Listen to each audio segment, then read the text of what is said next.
जय सच्चिदानंद प्रभु। आज जो हम लोग विषय लेकर आए हैं काफी गुड़ विषय है और वो भगवत गीता के अध्याय 13 का क्षेत्र क्षेत्रज्ञ का रहस्य को समझेंगे कि क्षेत्र क्षेत्रज्ञ है क्या।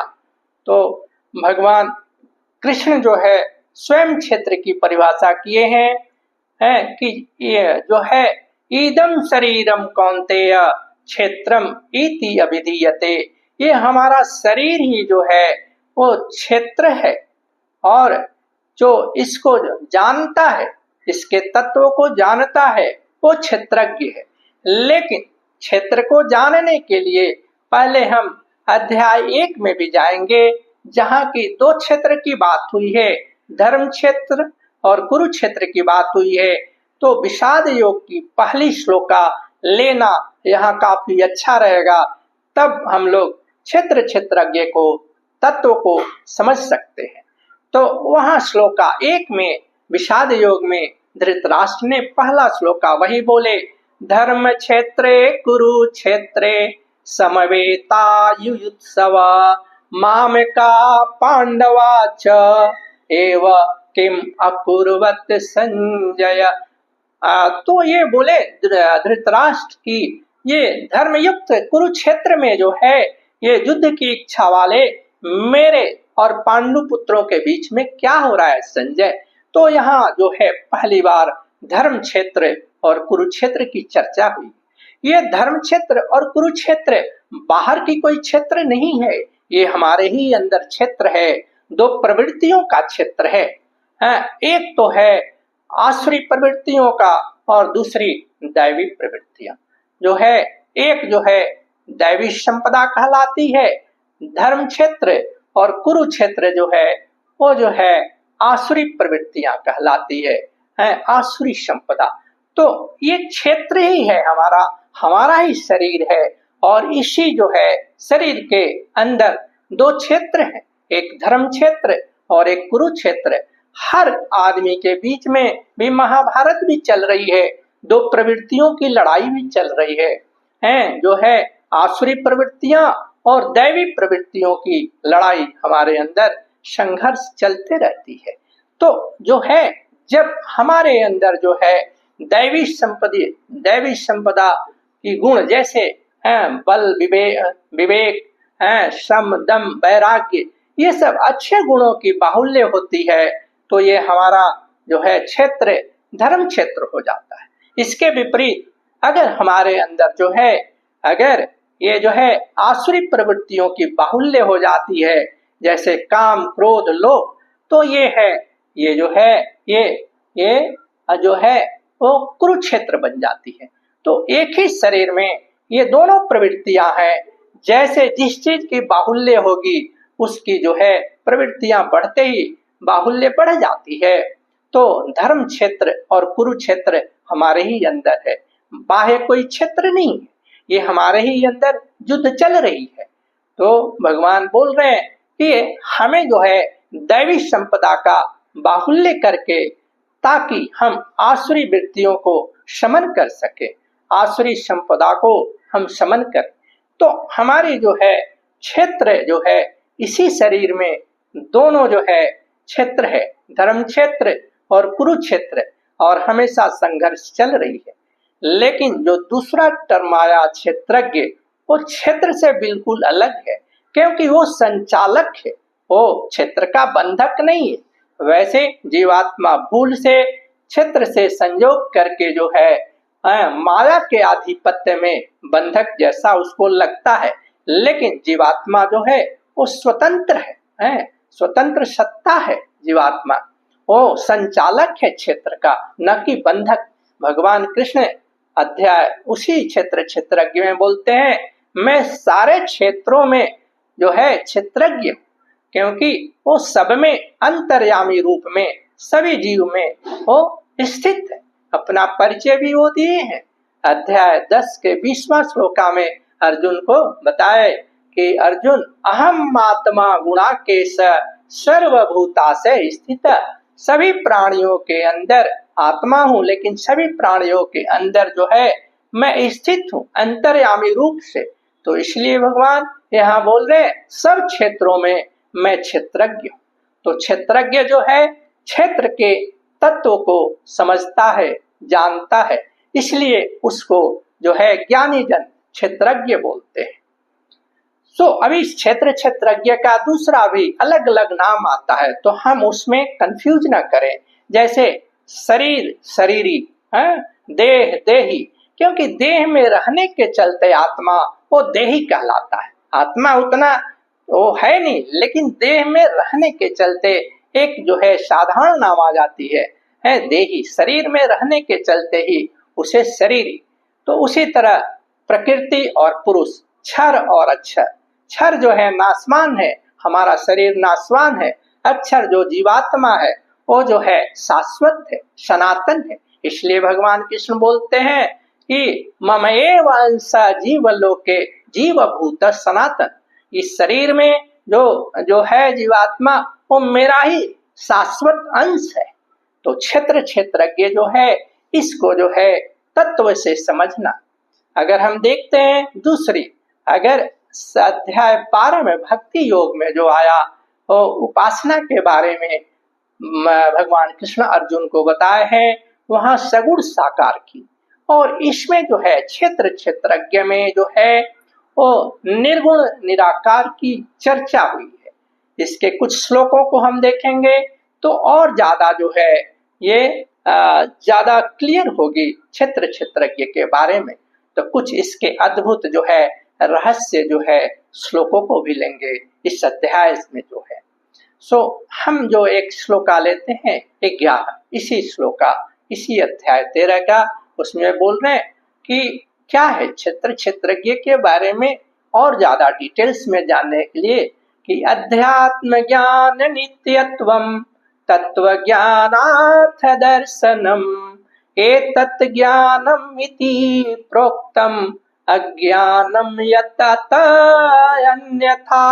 जो आत्मा के आधिपत्य में ज्ञान है वही ज्ञान है जो कि साक्षात्कार रूप में वही ज्ञान है साक्षात्कार। इसके अलावे बाकी सारे जो ज्ञान है वो अज्ञान ही, ज्ञान नहीं बल्कि अज्ञान है। तो जो आत्मा के आधिपत्य में ज्ञान है वही ज्ञान है, माया के आधिपत्य में अगर जो है वो अज्ञान है। तो इसलिए आया कि अध्यात्म ज्ञान नित्यत्वम तत्व ज्ञानार्थ दर्शनम। और ये जो है बिल्कुल निराकार जो है निर्गुण की बात हो रही है। इसीलिए यहाँ ये आती है अगला श्लोका में जो आती है, भगवान बोल रहे हैं कि कार्य करण कर्तृत्वे प्रकृति हेतु उच्यते। कार्य करण कर्तृत्वे हेतु प्रकृति उच्यते। पुरुष सुख दुखानां भोक्तृत्वे हेतु उच्यते।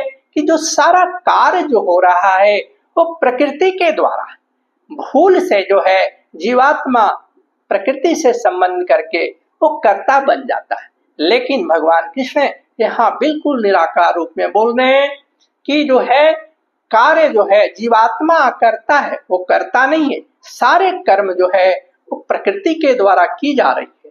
भूल से जो है जीवात्मा अपने को कर्ता समझ लेता है। कार्य करण कर्तृत्व प्रकृति हेतु उच्यते।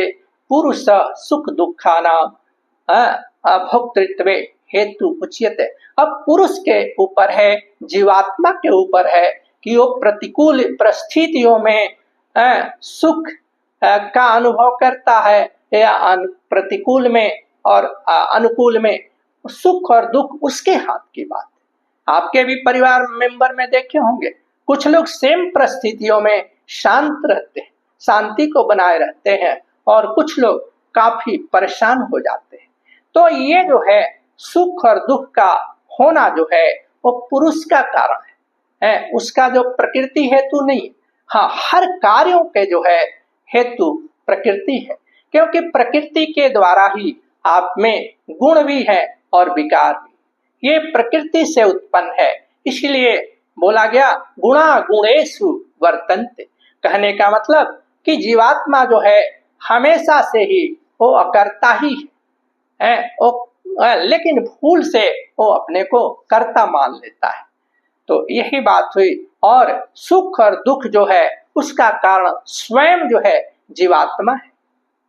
अब हम भगवान कृष्ण कृष्ण का ले या राम का ले, ठीक है, वो बड़े जो हैं भगवान की दर्जा के हैं।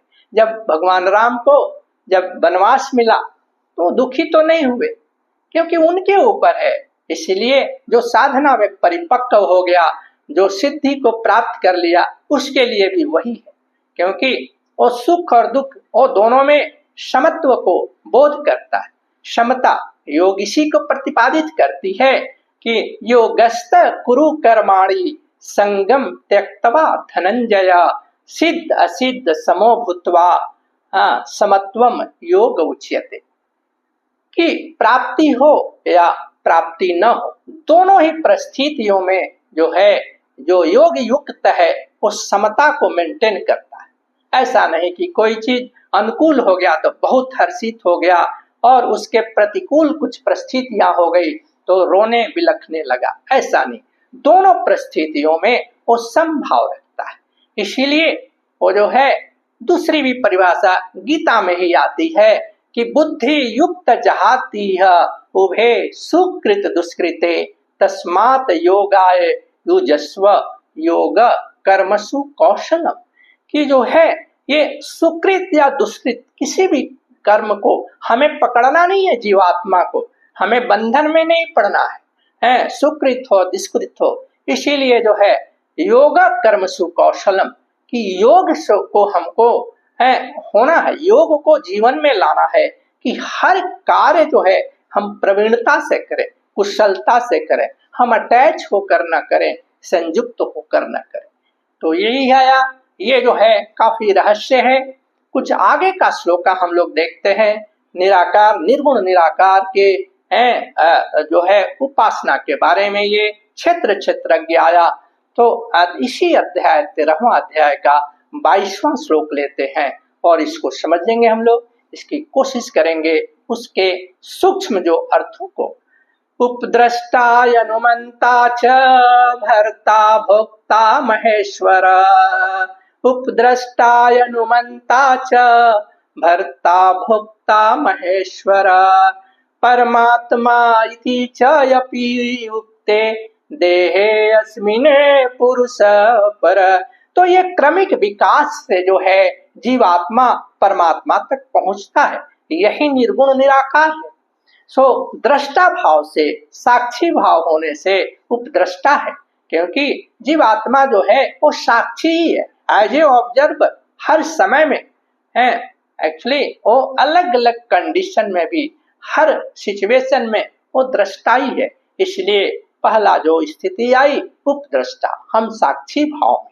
इसके बाद उपद्रष्टा अनुमंता, हमें जो है सम्मति भी आती है, प्रेरणा भी मिलती है, लेकिन हम उस प्रेरणा को ठुकरा देते हैं, क्योंकि जब तक हम परमात्मा के सन्मुख नहीं रहेंगे हम उसको इग्नोर करते हैं, हम छोड़ते जाते हैं, सोचते हैं ये हमारे लिए प्रेरणा नहीं है।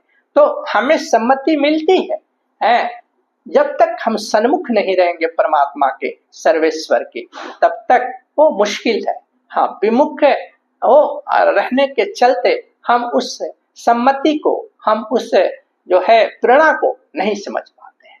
तो ये आया जो उपद्रष्टा के बाद अनुमंता, उपद्रष्टा अनुमंता जो भरता भोक्ता, और भरण पोषण करने के चलते उसको भरता और उसके हर फल को जो है लेने वाला जो है भोक्ता है, और महेश्वर। इसी तरह क्रमिक विकास में ये परमात्मा देहे अस्मिन् पुरुष पर।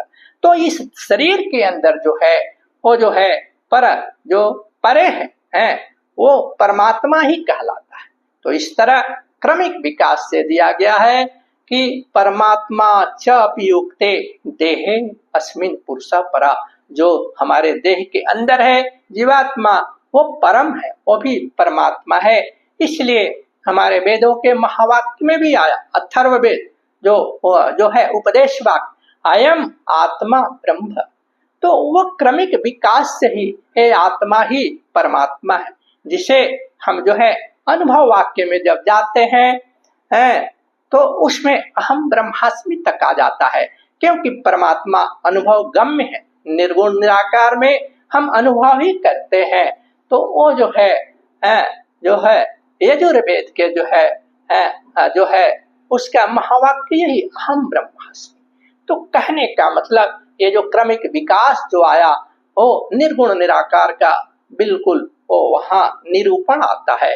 उपद्रष्टा से अनुमंता, उपद्रष्टा अनुमंता च भर्ता भोक्ता महेश्वर परमात्मा इति च अभियुक्ते देहे अस्मिन् पुरुष परा।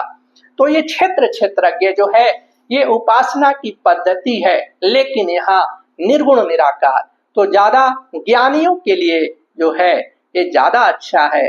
और जो भक्ति योग जो था वो भक्तों के लिए ज्यादा उपयुक्त, जहाँ की सगुण साकार की उपासना विधि परमात्मा बताए। और सबसे बढ़िया यहाँ चित्रण हुआ है क्षेत्र क्षेत्रज्ञ की।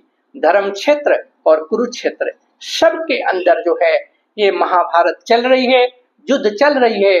तो हमें क्या करना है?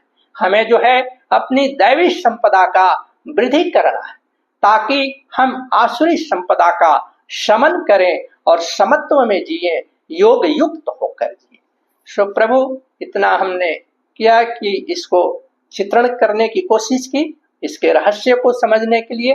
और क्षेत्र क्षेत्रज्ञ अध्याय 13 भगवत गीता का काफी रहस्यपूर्ण ग्रंथ है। वैसे तो पूरी गीता ही रहस्यपूर्ण है। भगवान स्वयं बोलते हैं इति गुहितमं शास्त्रम इदम उक्तवा मया नघ एतत् बुद्धवा बुद्धिमान स्यात् कृत्य कृत्यस्य भारत।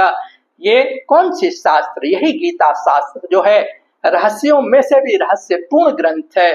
और इसको जानकर जो है लोग बुद्धिमान और कृत्य कृत्य हो जाता है। और उसमें भी ये क्षेत्र क्षेत्रज्ञ बहुत ही रहस्यपूर्ण जो है वो अध्याय है। इसलिए मैं सोचा कि मैं कोशिश किया उसके रहस्यों को जानने के लिए। तो अब मैं अपने वाणी को विराम दूंगा और मेरी एक अंतिम संदेश रहती है, हम अपने जीवन में जो है ध्यान एवं शाकाहार को अपनाएं, धरती को स्वर्ग बनाएं, धरती को स्वर्ग बनाएं। जय सच्चिदानंद।